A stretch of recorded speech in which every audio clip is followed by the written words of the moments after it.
¿Qué es confiabilidad?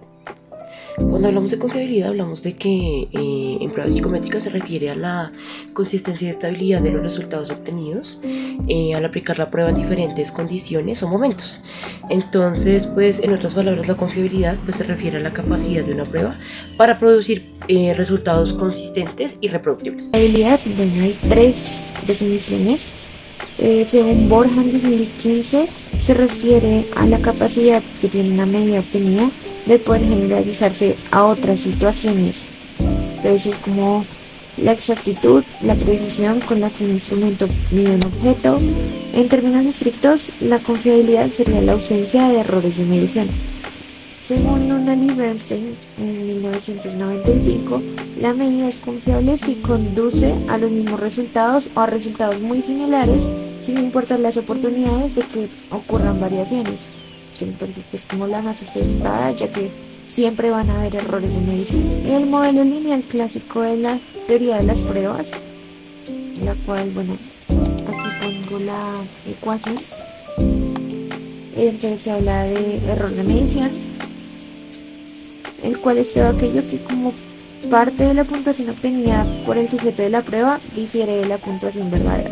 Entonces la confiabilidad va a ser más alta mientras más bajo sea ese término de error, ya que pues entonces la puntuación obtenida por el sujeto en una prueba se acercará más a su puntuación verdadera.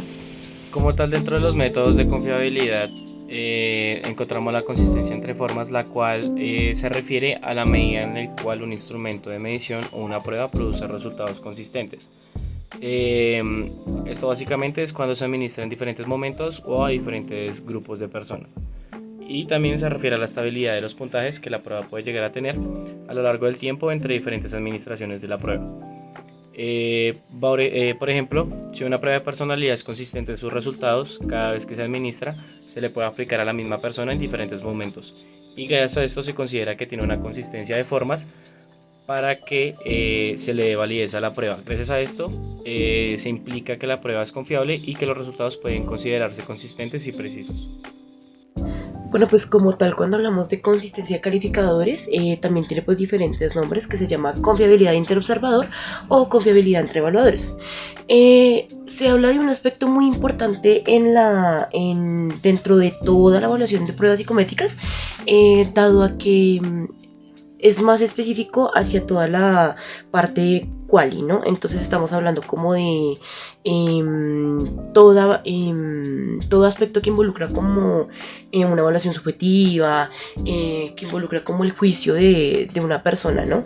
Entonces estaríamos hablando como entrevistas, como evaluaciones de desempeño en organizacional, como evaluaciones clínicas como tal, ¿no? Entonces pues dentro de este aspecto hablamos de que la confiabilidad entre calificadores se refiere a la consistencia en las evaluaciones realizadas por diferentes personas que aplican la misma prueba a un mismo individuo o a un mismo conjunto de personas, ¿no? Entonces, la medida de esta consistencia es crucial para garantizar la fiabilidad del instrumento y también pues su validez, ¿no? Bajo la pregunta ¿cómo podemos evaluar la confiabilidad entre calificadores? Estamos hablando de tres métodos. El primer método se llama coeficiente de correlación entre calificadores, en donde se calcula un coeficiente de correlación entre las puntuaciones que hacen diferentes calificadores a un mismo individuo. El segundo son los índices de acuerdo interobservador o índices de acuerdo de confiabilidad entre calificadores. Entonces estamos hablando de que estos índices son como el coeficiente kappa de Cohen y proporcionan una medida de acuerdo ajustada por el acuerdo que podría ocurrir al azar. Y estos son particularmente útiles cuando se trata de evaluaciones categóricas o clasificatorias. Y finalmente el tercero es el análisis de concordancia y pues básicamente es para comparar las decisiones tomadas y calcular como la proporción de acuerdo entre ellas, ¿no? Entonces es como entre diferentes calificadores pueden llegar a un común acuerdo para la obtención de la validez del instrumento. Uno de los métodos para determinar la confiabilidad de una prueba es la consistencia interna, la cual se refiere a el grado en que los ítems o los reactivos que componen una escala se correlacionan entre ellos. Esto indica la magnitud en que miden el mismo constructo. Unos reactivos que midan el mismo constructo dentro de una escala deberían mostrar una correlación alta. ¿Cómo se calcula la consistencia interna? Podemos encontrar tres formas. La primera es la confiabilidad de división por mitades, que se determina dividiendo la prueba en mitades, asegurando que los reactivos o preguntas se hayan ordenado de acuerdo a su grado de dificultad. Es como una prueba paralela, con los reactivos pares en uno de los conjuntos y los impares en el otro. Lo importante es asegurar de alguna manera de que los reactivos sean igualmente difíciles en los ambos conjuntos. Es decir, en términos estadísticos se propicia que las distribuciones de ambos conjuntos tengan medias y variancias semejantes. El coeficiente de consistencia interna se determina en este caso con la fórmula de Spearman-Brown, que solo se puede aplicar a pruebas homogéneas y tienen un límite de tiempo para resolverlas. La correlación que se hace entre las dos mitades de la prueba no indica la confiabilidad de la prueba entera, sino la mitad de la prueba en que estamos interesados. Por ello es que se aplica esta fórmula de Spearman-Brown, ya que esto permite la corrección entre las mitades para obtener la confiabilidad de la prueba entera. Y la fórmula es la siguiente.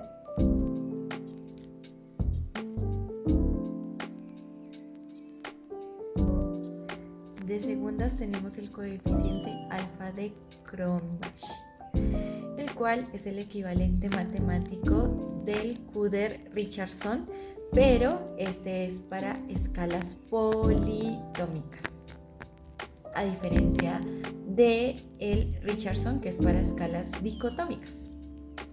El coeficiente de alfa fue desarrollado por Cronbach en 1951. Este coeficiente alfa es considerado como equivalente a la media de todas las posibles correlaciones por mitades, corregidas con la fórmula de Spearman-Brown que hablamos en el inicio. Y como dijimos, se utiliza en el caso de aquellas pruebas que tienen más de dos opciones de respuesta posibles. Y su fórmula es: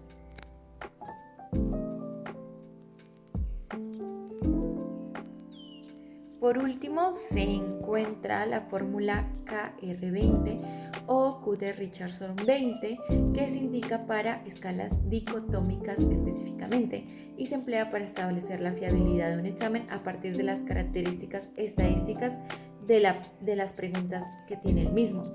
La media de una pregunta dicotómica es la proporción de los individuos que responden correctamente cada ítem, que se simboliza como P, y su varianza es el producto de P y Q, siendo Q el número de individuos que responden incorrectamente cada ítem. Este método requiere una sola aplicación y la confiabilidad se estima a partir de las respuestas que tienen los sujetos a cada reactivo o ítem de la prueba.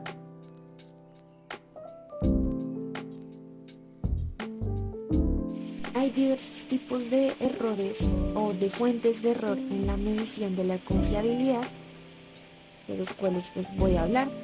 El primero es la selección de reactivos, el cual, primero los reactivos son como los ítems o indicadores de una prueba que determinan el grado de dominio de alguien en un tema en particular. No necesariamente son estímulos, básicamente. Entonces, el autor de una prueba, cuando elabora un conjunto de reactivos para medir el atributo meta, debe decidirse por seleccionar una muestra de ellos. Entonces, tiene una lista grande de borradores de ítems que va creando respecto a ciertas dimensiones y de ahí va haciendo el tamizaje de cuáles van a quedar, al final, cuáles son las que van a quedar en la prueba. Entonces la pregunta aquí es cómo elegirlos para que realmente sea representativa y que sea equitativa en cuanto a los diferentes rubros que su prueba tiene. Entonces, un ejemplo de ellos es una prueba aritmética, la cual tiene más reactivos de sumas que de restas, y un alumno ejercita más en sumas que en restas. Su calificación va a ser más alta que a las personas que se estudiaron más restas que sumas. Entonces, una prueba bien diseñada y construida debe asegurar que la muestra de reactivos contenga todos los tipos de contenidos para medir equitativamente, con igual número de reactivos en ambas operaciones aritméticas. La segunda fuente de error más común suele ser en la aplicación de la prueba. Entonces, los manuales de la prueba presentan condiciones estandarizadas de aplicación de la misma y las instrucciones que se le deben dar a los sujetos. Sin embargo, pues las pruebas no están estandarizadas, los baremos no son para cierto país o cierta población, porque digamos, yo una población, no sé, estadounidense, no le puedo aplicar, bueno, mejor dicho, a una población, digamos, indígena sembera, por ejemplo. Yo no le puedo aplicar una prueba de inteligencia a niños sembera de tipo Wechsler, por ejemplo, o WISC. No podría, o sea, porque no es una prueba estandarizada, sino... Sí, son contextos completamente distintos. Y sin embargo, pues hay factores que no se pueden controlar. Entonces, un espacio no muy bien iluminado, libre de ruidos y distractores, mesas, sillas cómodas, pues no siempre se puede conseguir. Así como las condiciones físicas del que está tomando la prueba, bueno, sí también, porque puede estar cansado, puede tener falta de motivación, no tiene claro el objetivo, entonces no sabe direccionar hacia dónde va la prueba, ansiedad, preocupación, hambre, sueño, en general los estados emocionales, y no siempre es posible controlarlos y forman parte del error aleatorio pues de esta medida. Y la última más común es error en la calificación de las pruebas. Entonces, si bien uno manda a veces las pruebas a jueces, no siempre son jueces bien calificados, el mismo evaluador puede equivocarse, ¿no? Y no solo el evaluador, sino a veces el autor de la prueba tampoco tiene en cuenta las opiniones del juez, o no las anota, bueno, pueden haber omisiones, un montón de errores. Sí. Los constructores de las pruebas reducen este tipo de error al proporcionar en los manuales de las mismas muchos ejemplos de los posibles tipos de respuesta para que cualquier evaluador tenga más certeza en otorgar alguna puntuación. Sí, también a veces puede que ningún ítem sea claro, entonces se entorpece todo el proceso de evaluación. Entonces, pruebas de inteligencias, bueno, en el ejemplo, ¿no? Pruebas de inteligencia cuando plantean preguntas abiertas como ¿qué harías si te encontraras una mochila tirada en el patio de tu escuela? Entonces el evaluador tiene que decidir de acuerdo con la respuesta dada por el evaluado si le otorga la calificación de 0, 1 y 2. Como digo, no siempre es muy claro y puede que hayan autores que literalmente hagan sus reactivos nada claros. A los errores anteriormente mencionados se les llama errores no sistemáticos o aleatorios, pues ya que no son controlados, o sea, no pueden controlarse por el evaluador. Entonces son inconsistentes y también son imposibles de predecir. Contribuyen de manera aleatoria a la puntuación de los sujetos, a veces lo favorecen y otras veces lo perjudican, por lo cual pues son aleatorios y al sumarse tenderían a acercarse a 0. Y su efecto sobre la confiabilidad sería no significativo. Sin embargo, existen otros errores que son más graves, los cuales son los sistemáticos. Entonces son los que más preocupan en la comunidad científica o a los constructores de pruebas y psicómetros, ya que pues atentan de manera significativa contra la confiabilidad de una prueba o de un instrumento. Y surge cuando, por ejemplo, la prueba quiere medir de manera consistente algo diferente al propósito de la prueba. Entonces, también se da cuando un objetivo o un reactivo está mal planteado y es poco claro o induce la respuesta. Entonces, a su vez, pues el error sistemático puede ser constante y afectar todas las puntuaciones por igual o puede ser un sesgo. Entonces, afecta a ciertos tipos de observaciones de manera diferente a otras. Entonces, un error sistemático, de ejemplo, es un instrumento de medicina y medicina, el cual es un termómetro mal calibrado.